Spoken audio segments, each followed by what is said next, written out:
Bonjour chers internautes, chers abonnés et chers visiteurs.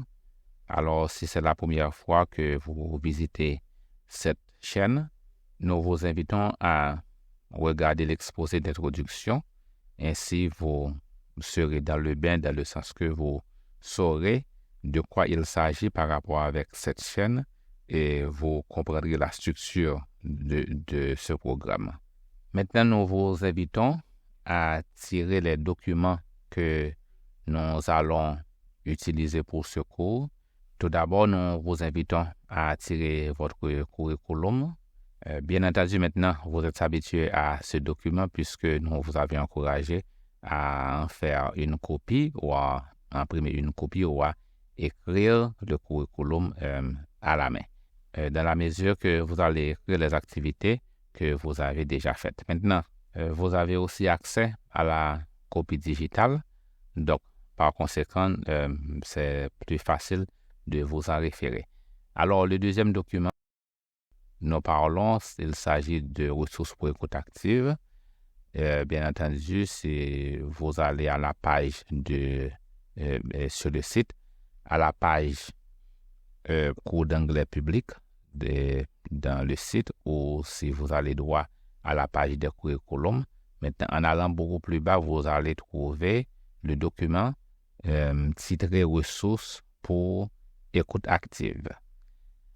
En dernier lieu, il y a le journal d'écoute active dont il y a un lien qui se trouve en bas à la même page, c'est-à-dire la page du cours d'anglais public. Et donc, vous pouvez mettre la vidéo en pause pour pouvoir tirer ces documents. À présent, ayant le curriculum en main, nous sommes au jour 9 du programme où vous allez avoir cet exposé sur l'écoute active et ensuite la prochaine activité est le fait de faire votre journal d'écoute active. Il y a également le fait de visionner la même vidéo que vous avez choisie précédemment, que nous en parlerons à la fin de ce cours. Dans les journées précédentes, vous aviez à faire pratiquement l'écoute passive chaque jour, entendre des nouvelles chaque jour. Mais pour les heures de cours, vous aviez à visionner une vidéo jusqu'à ce que vous sentiez que vous en êtes familier assez. Alors, c'est la même vidéo que vous aviez à visionner au moins 10 fois. Alors, mais vous pouvez bien sûr aller jusqu'à 20 fois avec la même vidéo. Alors, c'est une façon de vous familier avec le contenu, le langage, pas pour comprendre tout ce qui se passe, tout ce qui est dit. Bien entendu, vous n'êtes pas à ce niveau-là, mais c'est juste pour vous familiariser avec l'anglais et bien entendu, l'anglais de tous les jours qui est parlé par les francophones, mais pas un anglais fait pour les étudiants. Maintenant, passons au sujet d'aujourd'hui, à savoir l'écoute active. Donc, qu'est-ce que l'écoute active? Dans le cadre de ce cours, bien entendu, l'écoute active est le fait d'écouter un contenu audio et de suivre ce qui est dit tout en essayant de répéter ou de murmurer après le locuteur ou la locutrice. Alors, expliquons un peu ce qui est dit. C'est que quand on fait l'écoute passive, c'est le fait d'écouter passivement. Donc, vous n'avez pas besoin de prêter attention, mais c'est le fait de laisser jouer un contenu audio anglais dans votre entourage. Alors que pour ce qui est de l'écoute active, c'est tout à fait le contraire. Donc, vous devrez vous asseoir et entendre ce qui est dit. Ça, c'est la première chose. Maintenant, en entendant ce qui est dit, alors il ne s'agit pas de comprendre, nous allons expliquer ça et par la suite. Et pendant qu'on entend ce qui est dit, pendant que vous entendez ce qui est dit, vous essayez de répéter ce qui est dit ou vous essayez de murmurer après le locuteur ou la locutrice. Donc, c'est plutôt la méthode d'interprète. Alors, il y a une différence entre un traducteur et un interprète. Un traducteur traduit un texte, n'est-ce pas? Donc, il a tout son temps pour aller dans les dictionnaires, pour chercher la définition des mots, ainsi de suite, et de lire et de relire le texte afin que soit puisse être traduit de façon correcte. Mais l'interprète, c'est une activité orale et ça s'est fait spontanément, n'est-ce pas? Donc, il y a deux façons de faire de l'interprète. Soit la personne qui parle prend une pause à chaque fois pour permettre à l'interprète d'interpréter ou de traduire ce qu'il vient de dire, mais il y a aussi l'interprétation simultanée, c'est-à-dire c'est lorsque l'interprète parle simultanément avec l'orateur. Donc, l'interprète va traduire en même temps que l'orateur parle. Alors, pour avoir une idée de cela, si vous écoutez si vous regardez les nouvelles du Canada, n'est-ce pas, au niveau du gouvernement fédéral, donc en général, c'est ce qu'on fait. En général, les orateurs prononcent leur discours en deux langues ou font leur conférence de presse en deux langues. Alors, il s'agit de l'anglais et du français. Alors, quand l'orateur parle la langue qui n'est pas la langue de la presse qui rapporte la nouvelle, surtout quand il s'agit de la presse parlée, alors donc il y a un interprète qui interprète pour le public, et français ou anglais, dépendant de la langue à laquelle l'orateur prononce son discours. Alors, pour l'écoute active, dans le cadre de cet exercice, c'est la même chose qu'on fait. Donc, sauf qu'on ne traduit pas dans une autre langue. Donc, on essaie soit de répéter ou de murmurer en même temps que le locuteur ou la locutrice. Alors, il ne s'agit pas de comprendre ce qui est dit. Non. Il s'agit de répéter et de se familiariser avec ce qui est dit. La compréhension va venir au fur et à mesure qu'on apprend l'anglais, mais on a besoin de cette activité pour pouvoir suivre un locuteur anglais sans effort. Ici, je vais répéter quelque chose qui a été dit dans un autre exposé, c'est le fait que les Anglais parlent l'anglais à la même vitesse que les francophones parlent le français. Alors, ceci veut dire que les activités d'écoute servent à vous aider à vous adapter à la vitesse de la langue, n'est-ce pas? Donc, c'est pourquoi quand on fait cette activité-là à ce niveau, c'est-à-dire l'activité de l'écoute passive, de l'écoute active plutôt, donc l'écoute active vous aide à vous adapter à la vitesse des anglophones, c'est-à-dire au début normal de la langue. Maintenant, comment faire l'écoute active? Alors, il s'agit d'avoir un fichier qui ne dépasse pas 5 minutes et c'est le fait de prendre 10 minutes ou moins, 3 ou 4 fois par jour pour entendre le même fichier. Tu vois? Donc, vous allez entendre le même fichier 3 ou 4 fois par jour pendant 10 minutes ou moins. Alors, pendant que vous entendez le fichier, vous allez soit mettre l'audio en pause pour répéter ce que vous avez entendu ou murmurer avec le locuteur ou la locutrice. Alors, pendant que vous faites cette activité, vous n'allez pas traduire dans votre esprit. Donc, comme je le disais avant, donc, il s'agit de se contenter de répéter et de ne chercher non plus à comprendre. Et le même fichier doit être utilisé chaque jour jusqu'à ce que vous arrivez à entendre ou à pouvoir répéter ce qui est dit à 50%. Alors, à ce moment-là, vous pouvez passer à un autre fichier. Pour comprendre l'importance de répéter sans devoir traduire dans son esprit ou sans pouvoir nécessairement comprendre ce qui est dit, prenons l'exemple des noms propres. Donc, quand quelqu'un s'introduit et qu'il vous donne son nom dans une autre langue, bien entendu, qu'est-ce que vous faites? Vous vous contentez à répéter le nom tel quel et vous pouvez associer un visage à ce nom. C'est tout. N'est-ce pas? Donc, c'est tout. C'est assez simple. Eh bien, c'est la même chose avec les autres mots. Donc, c'est le fait de se contenter à entendre le mot et à pouvoir les répéter. Maintenant, donnons quelques raisons pour lesquelles vous avez besoin de faire l'écoute active. Alors, premièrement, ça va vous aider à améliorer votre écoute et c'est ce qui va vous aider à suivre un anglophone correctement lorsqu'il parle, sans pouvoir traduire ce que vous avez entendu, c'est-à-dire vous pouvez suivre correctement le débit d'un locuteur anglais. Alors, ça va aussi vous aider à vous familiariser avec la structure de la langue. Alors, quand on parle de structure de la langue, c'est-à-dire le schéma, ou comme on dit en anglais, le pattern.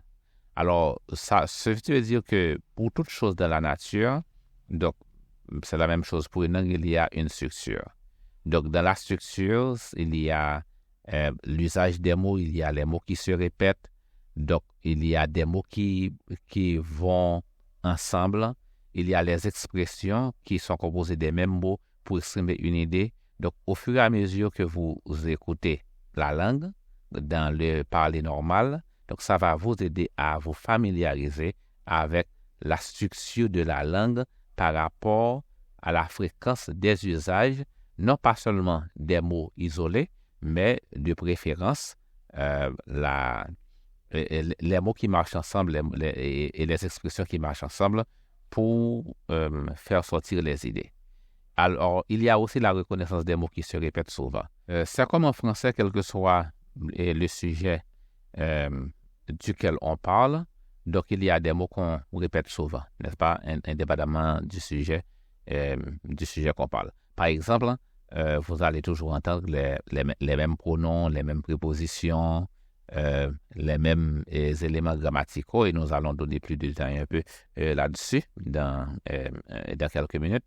Maintenant, étant donné que ces mots vont se répéter souvent, donc avec le temps, vos oreilles vont s'habituer à ces mots et ainsi peuvent faire la séparation entre les mots auxquels vous êtes déjà habitué maintenant pour poursuivre avec la reconnaissance d'autres mots. Prenons un exemple en français comme le mot « et », n'est-ce pas? Donc, c'est le mot, en général, c'est le mot le plus souvent répété dans le français, c'est le mot « et ». Donc, mais qu'est-ce qui va se passer? C'est qu'au début, on ne va pas pouvoir entendre ce mot. Donc, mais qu'est-ce qui va arriver? C'est que quand on entend la langue parler, donc on va détecter ce mot au fur et à mesure et l'oreille va finir par s'y habituer. Donc maintenant, une fois qu'on est habitué à ce mot, donc c'est plus facile de pouvoir entendre les mots qui viennent après et les mots et les mots avant, alors qu'au début, on n'était pas capable de le faire. Donc maintenant, par rapport à cela, parlons des niveaux d'écoute. C'est que connaître un mot ne veut pas dire qu'on peut l'entendre et le reconnaître dans un fleuve de mots ou dans un débit de parler. Alors, qu'est-ce que cela veut dire? Donc, lorsque naturellement vous apprenez une langue, et pratiquement vous allez apprendre les mots. C'est ce qu'on appelle vocabulaire, où vous allez pouvoir agrandir votre vocabulaire. Mais connaître les mots ne veut pas dire que vous allez pouvoir les entendre, les identifier et les reconnaître quand l'anglophone parle dans les situations normales. Et par exemple, si on prend un mot comme le mot correspondant au père tel que father, ok. Mais quand on entend, oui, on peut apprendre que oui, ce mot veut dire père, c'est vrai. Mais est-ce que ça veut dire pour autant que si on entend les nouvelles, on va entendre lorsque ce mot est prononcé? Non, pas nécessairement. Pas pour quelqu'un qui n'a pas l'habitude d'écouter l'anglais, n'est-ce pas? Parce que la façon dont le mot va être dit, ensuite, dans le débit normal du langage, dans la fluidité du langage, donc ce mot va être dit sans s'apercevoir en fait. Voyez-vous? Alors, c'est pourquoi connaître un mot ne veut pas dire qu'on peut l'entendre et le reconnaître dans le débit normal d'une conversation ou d'un discours. Donc, c'est là où interviennent les niveaux d'écoute, c'est-à-dire à quel niveau vous pouvez entendre la langue. Donc, ce qui va arriver, c'est que quand vous écoutez l'anglais, au fur et à mesure que vous écoutez l'anglais, d'abord, vous allez entendre les sons, vous allez pouvoir les identifier. Parce que, comme c'était expliqué dans l'introduction, dans l'exposé d'introduction de ce cours, pour expliquer pourquoi nous choisissons d'insérer un cours de phonétique dans le curriculum, c'est parce que un francophone a besoin de savoir énoncer plus de la moitié des sons qu'un anglophone a dans sa langue, qui sont différents avec les sons français. Maintenant, donc, on va pouvoir déterminer les sons, les détecter, et ensuite, on va entendre les mots parce qu'au fur et à mesure que les mêmes mots sont prononcés, donc vous allez pouvoir les entendre. Et ensuite, ça va arriver au niveau d'expression, donc on va entendre des expressions, oui, puisque pour les expressions, ce sont un groupe de mots qui vont ensemble, donc on va pouvoir les entendre, mais jusqu'à ce qu'on va pouvoir entendre des phrases, n'est-ce pas? Alors, c'est ça le niveau d'écoute. Donc, il y a le niveau son, mot, expression et phrase. Et ensuite, il y a aussi le fait que vous allez pouvoir vous adapter à la vitesse. Donc, ça, c'est un autre niveau d'écoute, c'est-à-dire vous pouvez pouvoir entendre sans que le contenu, ce qu'on entend, on n'a pas besoin de mettre en pause ce qu'on entend pour pouvoir absorber ce qui est entendu. Donc, on peut pratiquement suivre quelqu'un dans le débit de son discours de la même façon que vous le ferez dans votre propre langue. Bien entendu, c'est quelque chose qu'on arrive à faire graduellement. Donc, pour résumer tout ce qu'on vient de dire, l'écoute passive permet de s'adapter au débit d'un discours anglais, c'est-à-dire lorsqu'un anglophone parle, donc on peut s'adapter à sa vitesse. Donc, c'est ce qu'a va accomplir en fait l'écoute passive. À présent, parlons d'un aspect fondamental de la langue par rapport à cette activité d'écoute passive. Puisque avant nous avions parlé de la structure de la langue, donc parlons d'un aspect fondamental de la structure d'une langue, à savoir lexique et grammaire. Donc d'une manière générale, les mots appartiennent à l'une de ces catégories. Donc, la catégorie lexicale ou la catégorie grammaticale. Qu'est-ce que nous voulons dire par là? En fait, le lexique d'une langue sont les mots qui peuvent changer alors que les mots grammaticaux ne changent pas. Pour vous donner un exemple, c'est comme les meubles dans une maison. Alors, quand une famille habite une maison, donc la famille a des biens, n'est-ce pas, dans la maison, donc les meubles, les accessoires et d'autres choses comme ça. Mais quand la famille déménage, qu'est-ce qui arrive? Il va déménager avec ses affaires, n'est-ce pas? Ses meubles, ses accessoires ou tout ce qu'on possède qui faisait partie de la maison. Mais cette famille ne peut pas déplacer la maison en tant que telle pour déménager avec.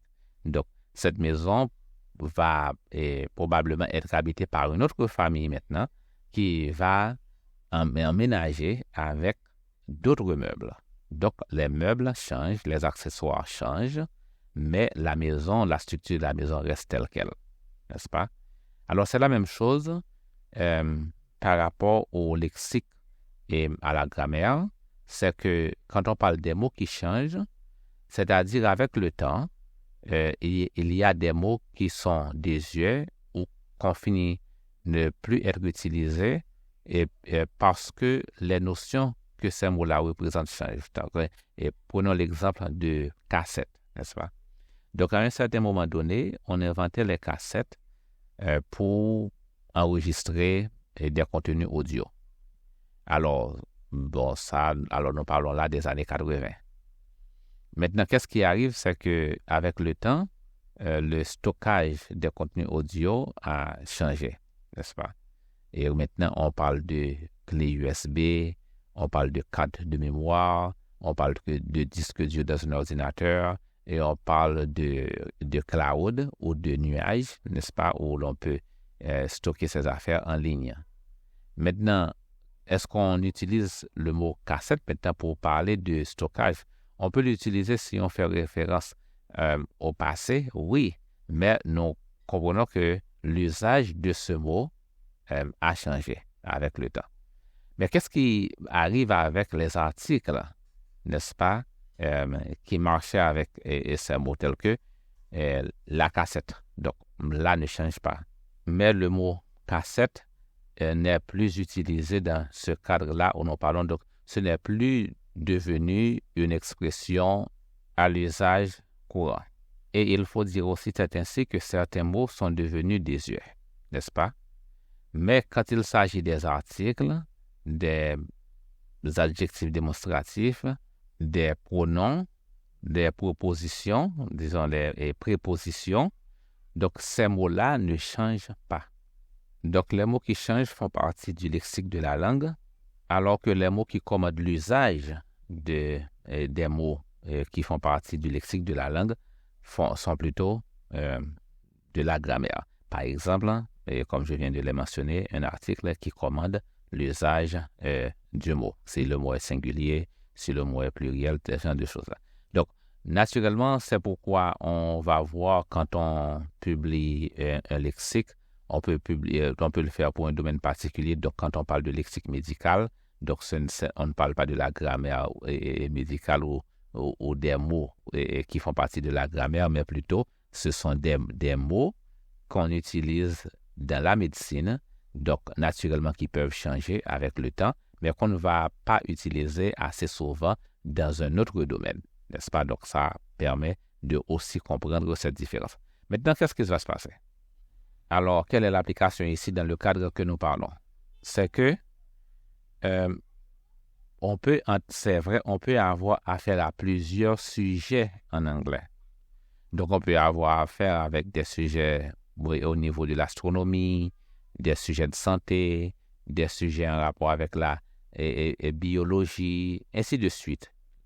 Mais, quel que soit le sujet auquel on a affaire, ce sont les mêmes expressions grammaticales qui vont se répéter. D'accord? Pour quel que soit le sujet, donc, on va avoir les articles, on va avoir les pronoms, on va avoir les adjectifs démonstratifs et ainsi de suite. Voyez-vous? Alors que pour le sujet auquel on va avoir un vocabulaire propre au sujet, donc si on va parler du corps humain, donc on va avoir un vocabulaire propre au corps humain qu'on ne va pas trouver dans un autre sujet. Mais ce sont les mêmes expressions grammaticales qui vont se répéter. Donc, alors, maintenant, en faisant les exercices d'écoute, donc, qu'est-ce qui va arriver? C'est que vous allez entendre les expressions grammaticales plus souvent que les expressions lexicales. Parce que peut-être que vous allez changer de sujet, mais les expressions grammaticales ne vont pas changer. Donc, votre oreille ou votre ouïe va s'habituer avec ces expressions-là. C'est comme une squelette, n'est-ce pas? C'est ce qui bâtit la langue.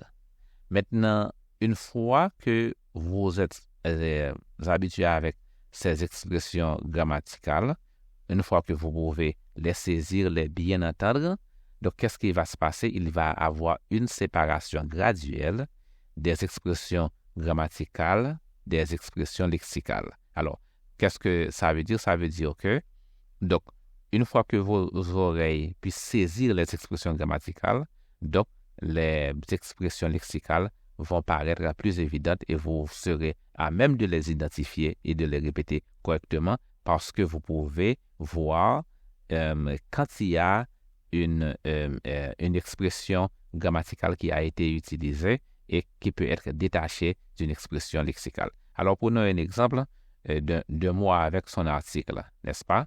Donc, si je prends l'exemple en français, on dit la mer. Maintenant, naturellement, après là, comme article, on va avoir pratiquement, étant donné que là, c'est un mot grammatical, donc après là, on va avoir un mot lexical qui est mer.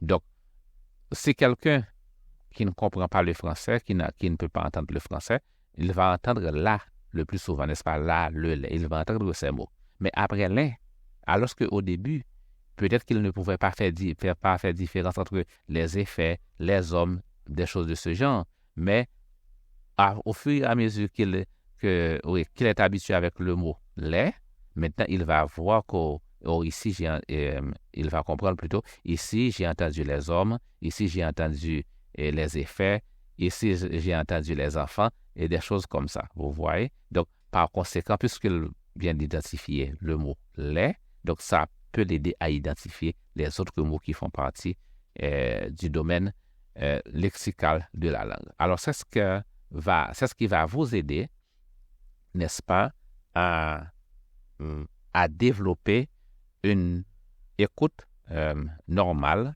dans la langue, donc, mais c'est le fait que vous faites ces activités régulièrement qui va vous aider en ce sens. À présent, nous vous demandons de tirer le document ressources pour écoute active. Alors, nous avons compilé ce document et ce document n'est pas exhaustif puisque nous allons continuer à ajouter d'autres liens là-dessus. Alors, ce que nous faisons, c'est le fait de compiler des contenus audio pour faire l'écoute active. Alors, comme nous l'avions suggéré, si vous mettez ces vidéos en sous-titrage, ça va être contre-productif parce que ce n'est pas un exercice visuel, c'est un exercice d'écoute, n'est-ce pas? Donc, naturellement, vous le devez faire sans voir les textes parce que si vous voyez les textes, ça ne va pas accomplir son but.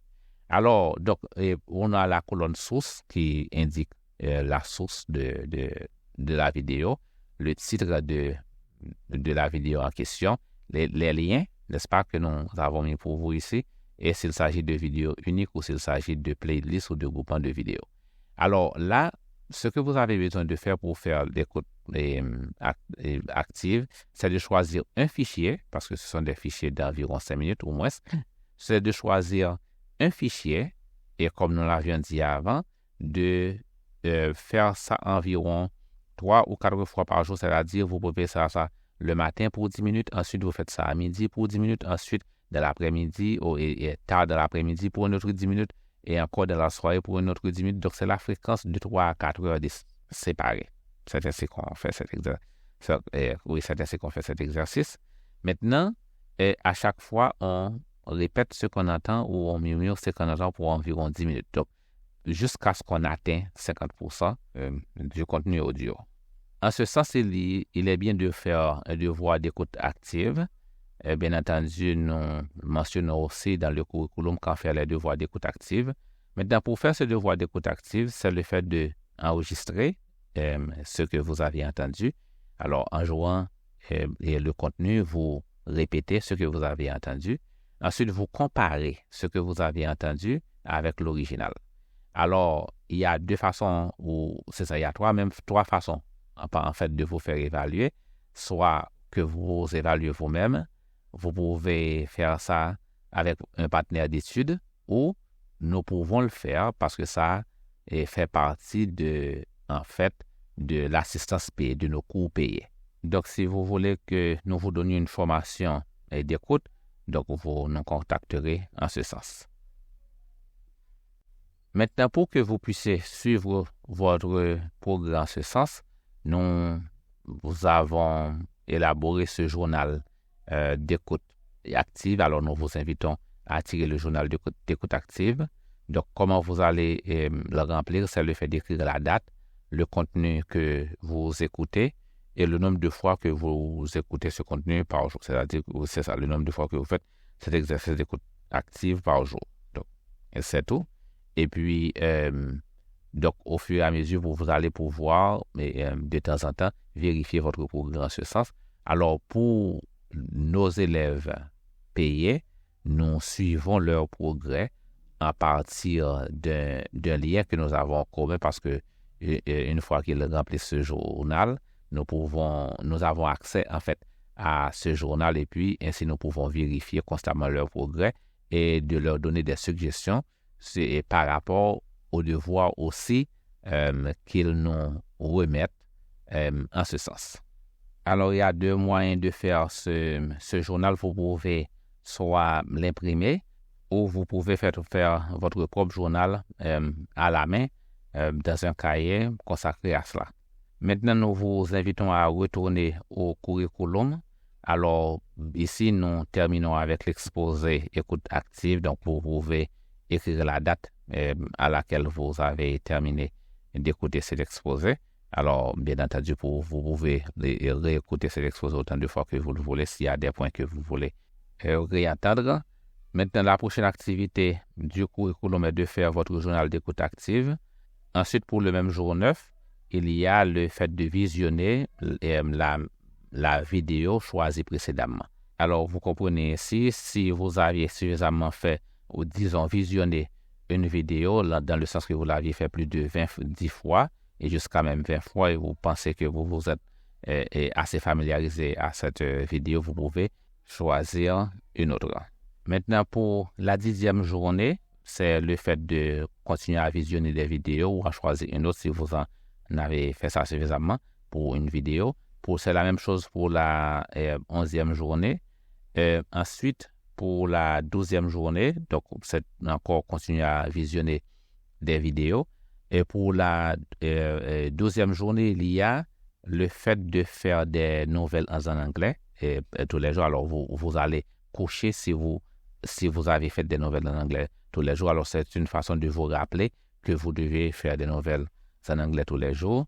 Ensuite, une autre vérification, c'est d'analyser votre journal d'écoute passive, puisque nous en avions parlé avant. Maintenant, vous pouvez analyser votre journal et d'écoute passive pour voir si vous avez fait suffisamment de progrès en ce sens et si vous êtes régulier et dans cette activité. Si vous ne l'aviez pas fait, alors vous êtes invité à reconsidérer votre activité ou votre disposition afin de pouvoir faire l'activité d'écoute passive. Donc, il s'agit de même pour l'activité d'écoute active pour la 2e journée, pour la 12e journée plutôt, où vous allez faire une vérification personnelle en ce sens. Et naturellement, vous pouvez avoir l'aide de votre partenaire d'études pour vérifier dans ce sens pour vous, juste pour garder une sorte de discipline en ce sens. Ensuite, toujours dans le cadre de la 12e journée, il y a le fait de faire un enregistrement d'écoute active. Alors, c'est le premier enregistrement que vous allez faire pour comparer à ce que vous aviez fait afin de voir pratiquement combien % vous avez pu être écouté. Alors, laissez les choses se développer naturellement. Donc, parce que l'écoute est graduelle, on ne peut pas forcer l'écoute. Donc, ça va vous donner ce que ça va vous donner à un moment donné. Mais ne vous inquiétez pas, les progrès vont se faire tout seul. Il suffit de le faire régulièrement. Et pour la 13e journée, c'est là que nous allons intervenir encore une fois parce que vous aurez un exposé sur la phonétique. Alors, pour finir, nous vous invitons à vous abonner si vous ne l'avez pas encore fait, à partager le site à quelqu'un que vous pensez qui peut en tirer profit, à liker parce que c'est ça qui va aider à grandir ce projet et ensuite à acheter nos produits une fois qu'ils sont disponibles s'il y a un produit, c'est-à-dire des ouvrages que vous pensez qui pourraient vous être utiles et à contribuer financièrement si c'est ce que vous souhaitez. Donc, c'était Pierre-Louis Dorval avec vous. Bon apprentissage et au prochain exposé.